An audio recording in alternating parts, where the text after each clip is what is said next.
Take 3. Hey y'all, welcome to episode 2 of RaShana Reveals. Thank you guys so much for coming back to rock with me. I am so excited to have you guys here today, and I am also excited to have my Mr. here with me. Hello. We thought it would be great to come together to do our segment, which we aptly named Really, babe? Really, Babe? Yes, that is the name of our segment. And it comes from me having to tell it to you all the time? Yes, thank you. So anytime I do anything that's aggravating or whatever, he's always like, really, babe? So we thought it would be cool to name his segment after that. And I thought it was important to have him here with me today in light of everything that's going on in our nation, because he is also a law enforcement officer. So his perspective is also needed, and it's just as important, and we agreed to do this episode together because it's very near and dear to our hearts. We are on day 12, or this is day 12 or day 13. Day 12, the protest and that. Right, so I believe it's 13, the murder. Right, so George Floyd. Right, so of course we're talking about the murder of George Floyd and the impact that his death has had not only on our nation but worldwide. You know, you see other countries who are standing with everyone against racism and police brutality. And it's such an important topic for us to delve into and to talk about, and for us to give our open and honest opinions about what's been going on. And we're happy to have this platform so that we can share some insight as to the law enforcement world and in our personal world. Most of it. I think the hardest part for people not in law enforcement to understand is the mentality of the thin blue line and protecting each other. Mm-hmm. And I think it's also hard for officers to stand up against that. Mm-hmm. You know, you're taught you're a brotherhood and you protect each other, and you do that for so long. And you rely on these people to have your back in case, God forbid, you're caught up in any kind of dangerous situation, and you don't have a choice. You know, you have to trust that person. At the same time, too many things go unspoken, and for too long people haven't stood up against the bad things that officers do, the evil things that officers do. And in the case of George Floyd, not only the officer that stood on his neck against the hot asphalt, but the 3 other officers that stood by. And from what I've recently read was that 2 of them were just recently hired. They hadn't been on the road very long, and that's a tough position to be put in. But at the same time, you're human. Right, and I've heard the same thing. Oh, they were just on the job for 2 or 3 shifts or whatever. But my thing is, at least during our interview process and our testing process, we were asked specific questions. It didn't relate to murder, but it related to being a witness to an officer committing a crime. And the answer should be, and always should be, you're going to tell. You're going to tell a superior or supervisor, but you're not going to allow that behavior to happen on your watch. And so if we had to answer that question in order to pass and become police officers, then what those cops did standing around and doing nothing, there should have been no excuse for that.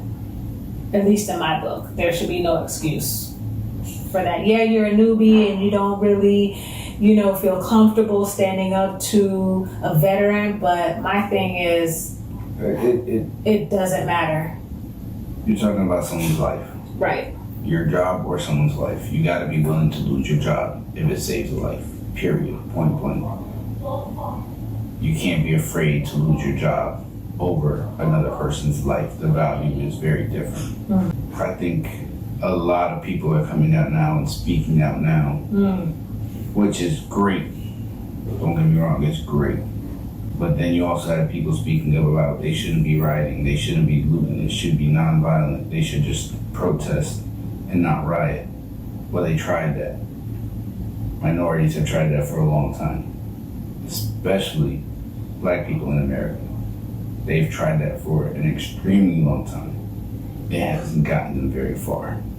Now, we've come a long way from slavery, but we're not close to where we need to be. Oh, by no means. We're still very, very far away. I commend your parents, your grandparents, who had to deal with far worse conditions in America with no rights. But we're nowhere close to where we need to be treating people the way that they're being treated. And like we've spoken, I don't know that race was an issue. I don't know that officer likes, dislikes. I do know his heart by the way he acted, and his heart is evil. He had no care to take a person's life for whatever his reasons were. He didn't stop. He didn't render aid. He continued to put his weight on that man's neck like there was not a care in the world. Mm-hmm. And for other officers to stand by and see that and not do anything about it, it's what needs to change. Mm-hmm. Because it's like, there's always going to be bad officers. You can't stop that. The world can't afford bad officers.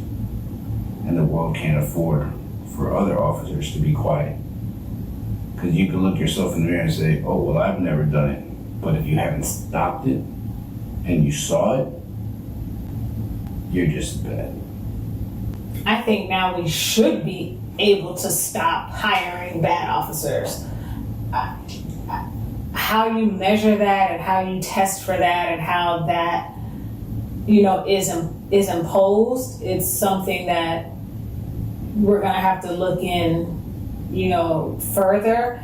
But there really shouldn't be a bad cop anywhere. There shouldn't be. There shouldn't be. But that's what I'm saying. You're not gonna ever be able to stop it because there's bad people. And as long as there's bad people, they're gonna look to put themselves in positions where they're in power. Whether it's the presidency, whether it's a mayor, a governor, a police officer, a corrections officer, that's what people do. Gotcha. I don't think you're ever going to stop bad people from becoming police officers. Our process isn't easy to get hired. No. You got to go through a lot. And it's months. It's not immediate. Right. So evil people are evil people, whatever position they hold. There's doctors that don't care about their patients. They're in for the money. There's police officers that are in there for the power and don't care about the citizens. Until other police officers start speaking up and until departments start listening, I think one of the biggest issues we have are unions and how hard it is to fire an officer. This guy had 79 complaints, something like that. Mm-hmm. Fair about. Come on. Right. At what point does an agency say we got to get rid of this police officer? I don't care if each time that a complaint came in, you couldn't find enough evidence. Mm-hmm. Because that's a big problem with a lot of internal affairs investigations or investigations, period. You don't have the evidence to back up what's being said. But when it's being said 79 times, right, that's a pattern. Right. that's an issue. You know, once or twice, yeah, okay, you know, people do make stuff up, but 79 times? Right. But I'm happy to see what's come of it. That his death is not going to be in vain. That people of all colors are standing up and protesting and rioting and some looting, but they're standing up. Whatever their method is, wherever their anger is pointed at, they're standing up. And, you know, I personally don't agree with burning down Target or looting Target or Walmart or whatever other store. I understand it. Sometimes when you're trapped in a corner, the only way to get out is by swinging.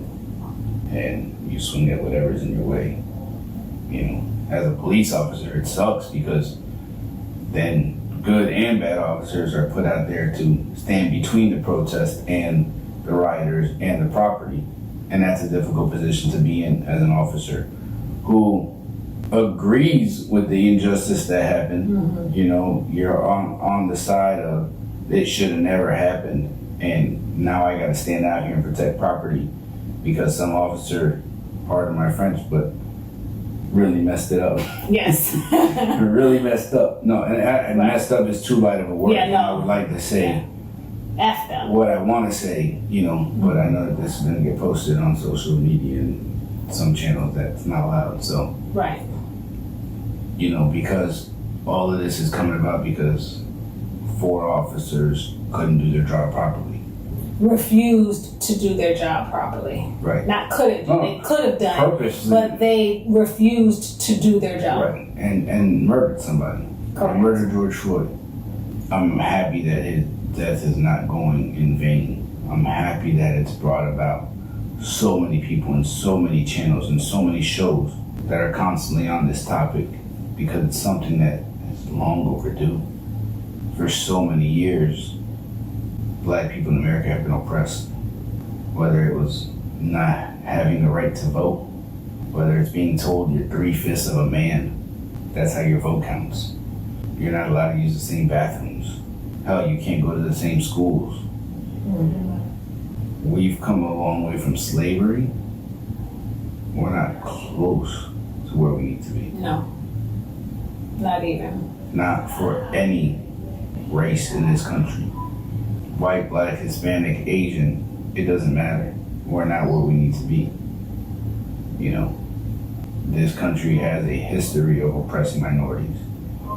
Whether it was the Japanese during the World Wars, the Blacks in slavery, they've been getting the brunt of it.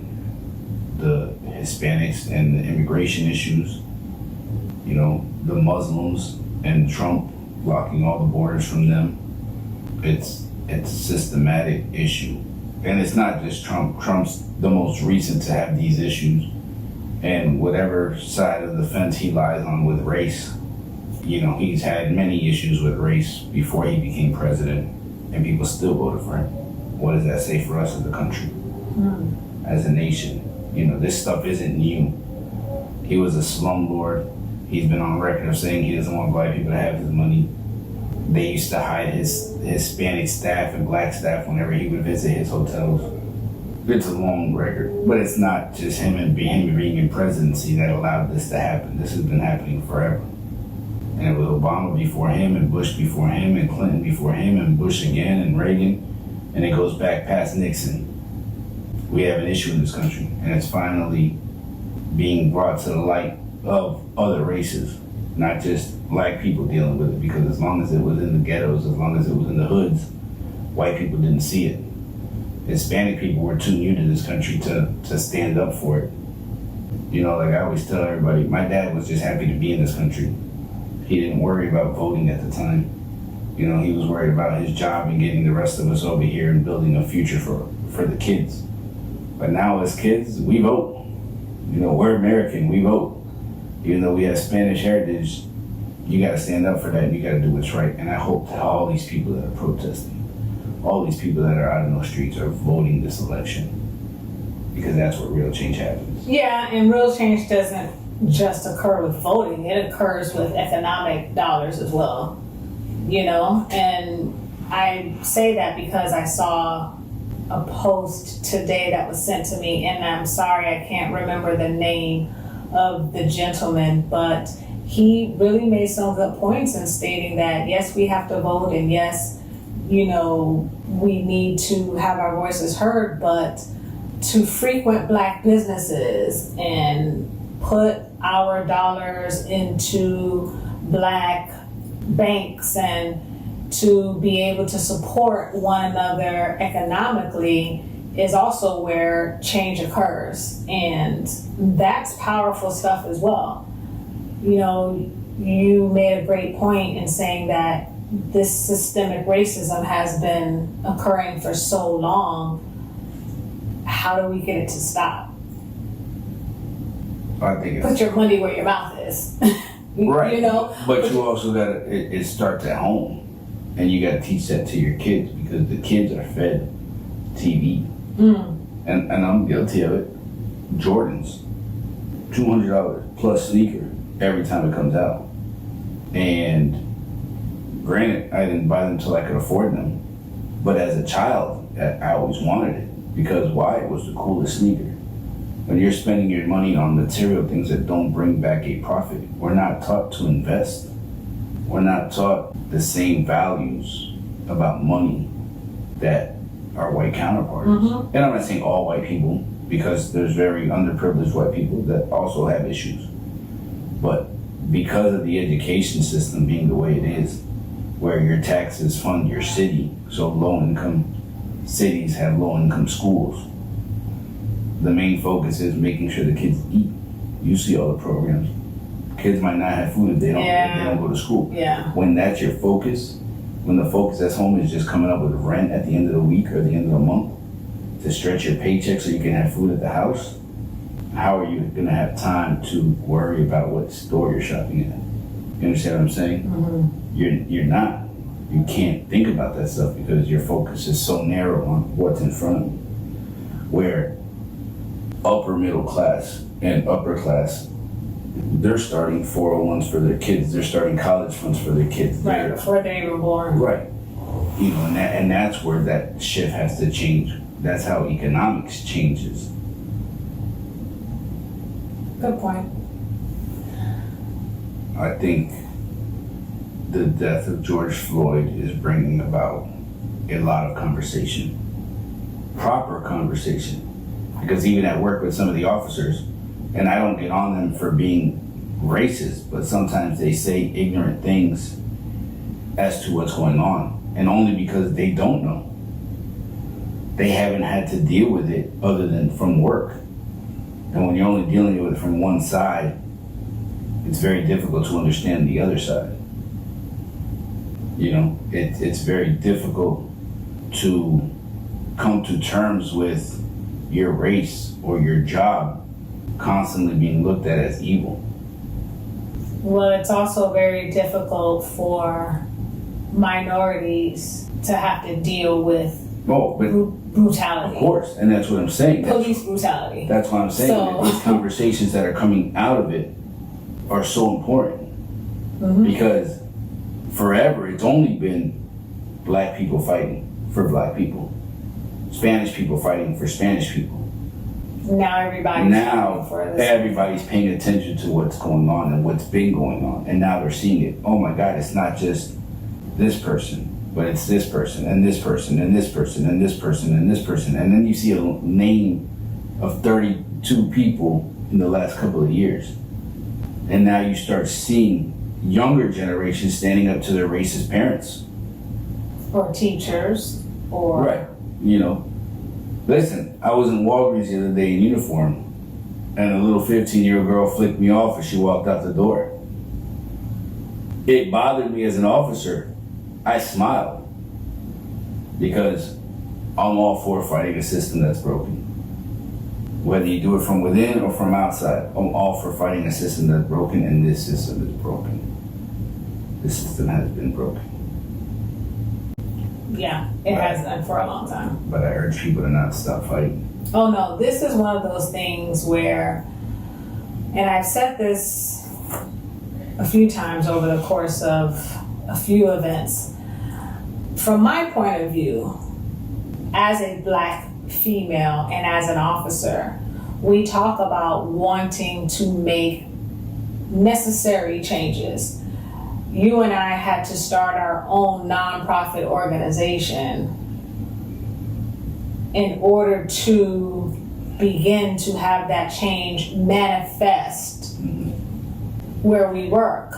And so we have these community forums, we have these talks, we have these meetings, we have these protests, we have these riots, and then slowly but surely it just starts to trickle off until the next killing or the next big incident occurs, and then everyone's up in an uproar again, and then slowly it begins to trickle and dissipate. But this is an instance where I hope to God, and I believe in God, so that's what I'm saying, and I hope to God that it doesn't fade, it doesn't trickle, it doesn't end. We've got to keep going. We've got to keep going. We've got to keep going. We've got to keep going. We've got to keep going. And it's tough. It's not easy. I'm tired. I'm mentally tired. I'm drained. I'm angry. I'm depressed. I'm sick of this. I'm disgusted. There were some instances last week where I just wanted to say, you know what? I just don't want to do this anymore. But I understand that I've got to keep going. And I hope that everyone else keeps going. Well, right. I hope other officers keep going. The good ones continue to keep going and continue to fight and continue to bring awareness to anybody that may be doing wrong in their department. Oh, yeah. People, whether race related or not. Oh, yeah. People know, even before I became in the position where I'm in now, don't do anything around me, you know, because I'm going to tell it. I'm going to be the one that's going to bring it to where it needs to be brought. Well, you're also in charge of internal affairs. That's what I said before, even before my position. No, but even before that, But that's what I I'm was saying. always a person that's like, don't do anything around me because I'm going to tell it. Well, you're right. And I think all officers need to be like that. Period. Don't allow it to happen. But sometimes officers have brought things forth and get chastised for it, Mhm. you know, and that's what I was receive saying. backlash for it. But we have to But keep that's what- going. We have to set the standard, and we've got to push through. That's why we No talk matter about that thin blue line. Yeah. And it's not meant to just hide everything.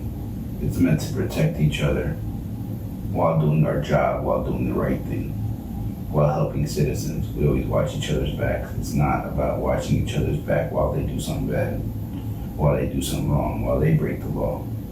It's not about covering up for each other. It's about protecting each other. And that thin blue line gets very blurry.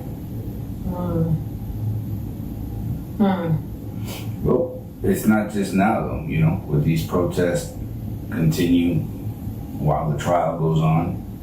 Hopefully that jury sees the video and sees what they need to see to find these officers guilty. And not just these officers now, all these officers that are showing their true colors during these protests and during these riots. Like the Buffalo officers who pushed the 70-something-year-old man down Yeah. for just standing there. Right. You know, it's not just them, it's in every city that's having these issues. Right.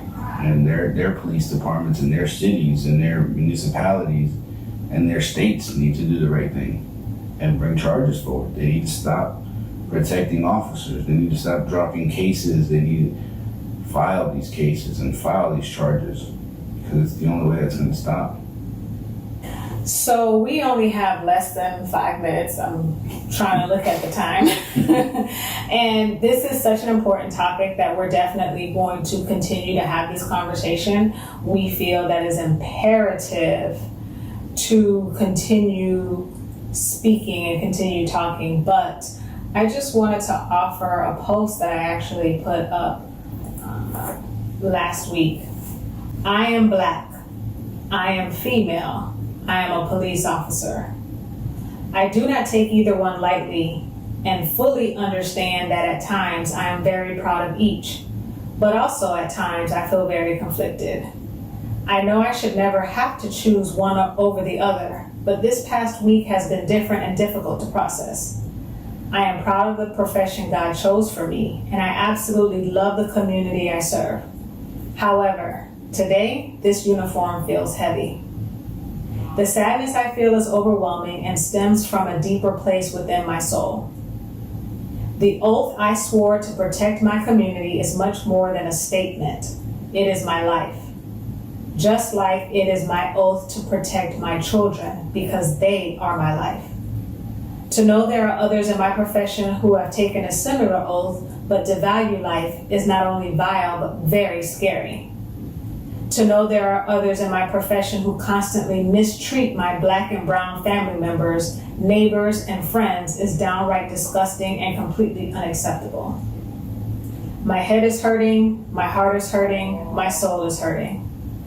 As I ask God for the renewal of my faith and for the strength to press forward, I will continue to do what I can to protect my children. I will continue to uphold my badge with dignity and honor. And I will continue serving my community with the highest standards. You all deserve better. We all do. Can't drop the mic because it's expensive. So that's how we're going to end this segment. Thank you for joining us, for allowing us to come to you as not only law enforcement officers, but as people. And this definitely, like we said, is going to continue. We're going to have more conversation about it. Until next time, tune in next week and find out what RaShana will reveal next.